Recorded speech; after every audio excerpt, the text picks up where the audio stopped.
करना एक साइड हो चाहे बैठ जाए। बोलो छठी मैया की जय।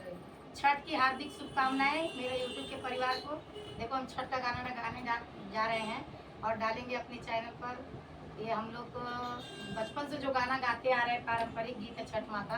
अगर पसंद आए तो लाइक कीजिएगा, कमेंट करके बताइएगा हमारा छठ माता गाना और शेयर भी करिएगा। छठी माई के सजब डाला हुआ गोदी में बालकवा हमार। छठी माई के सजब डाला हुआ गोदी में बालकवा हमार। छठी माई के सजब डाला हुआ गोदी में बालकवा हमार। छठी माई के सजब डाला हुआ गोदी में बालकवा हमार। गोदी में से उछाड़ेला बालकवा दिहला फलवा झूठा।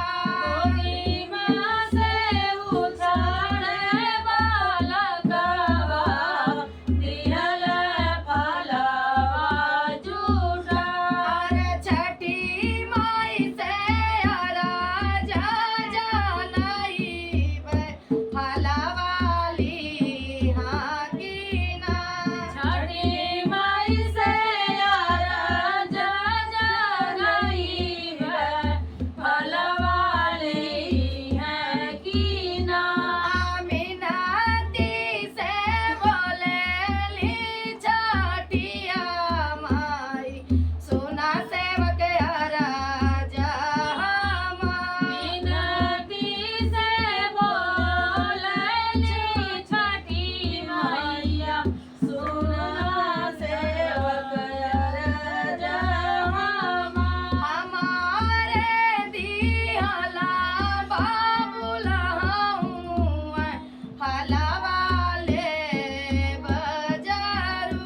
हमारा दिहल बाबू बाटे फलवाले बजारू। और हमारे दिहला बाबुला फलवाले बजारू। हमारा दिहल बाबू हमुए फलवाले बजारू। छठी माई के सजब डाला हुआ गोदी में बालकवा हमार। छठी माई के सजब डाला हुआ गोदी में बालकवा हमार। गोदी में से उछाड़ेला बालकवा दूधवा दिहला झूठा। गोदी में से उछाड़ल बालकवा दूधवा दिहल झूठा। दूधवा दिहला झूठा। दूधवा दिहल झूठा। और छठी माई से राजी जानई दूधवाली हाकिना। छठी माई से राजी जागई है दूधवाली है कीना। सूरजमल से राजी जानई अरघाली हाकिना। अधिका